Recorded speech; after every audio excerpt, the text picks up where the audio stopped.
বান্দরবানের আলীকদমে মাতামুহুরী নদীতে ফুল ভাসিয়ে দেওয়ার মধ্য দিয়ে শুরু হয়েছে তঞ্চঙ্গাদের ৩ দিনব্যাপী ঐতিহ্যবাহী বিশু উৎসব।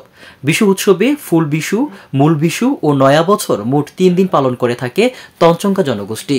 শনিবার সকালে আলীকদম মাতামুহুরী নদীর তীরে ঐতিহ্যবাহী পোশাকে সেজে পাহাড়ি তরুণ তরুণীরা নদীতে ফুল ভাসান।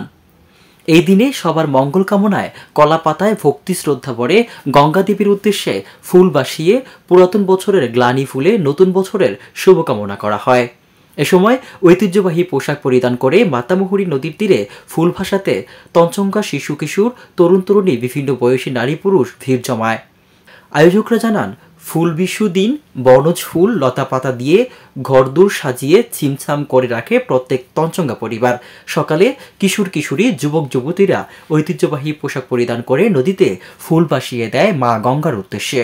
সকলের বিশ্বাস, মা গঙ্গা নাকি এতে সন্তুষ্ট হয় এবং সারা বছর আশীর্বাদ করে থাকে। আর মূল বিশু পরিবারের রসমলাইয়ের ন্যায় বিনি চাউলের গুঁড়ি দিয়ে মু পিঠা তৈরি করে পরিবেশন করা হয়।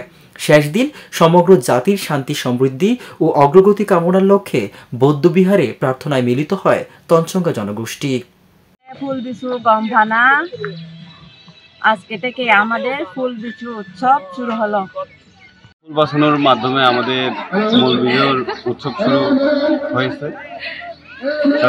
আমাদের যে অতীতের যে অন্যায়, যে ঘাত প্রতিঘাত, পাপ, এগুলো মোশন হোক। এই যে অতীতের যা কিছু আমাদের হয়ে গেছে, ভুল ত্রুটি, এগুলো আমরা ক্ষমা দৃষ্টিতে আমরা চাচ্ছি গঙ্গা মার উদ্দেশ্যে। সবাইকে ফুল বিজুর শুভেচ্ছা।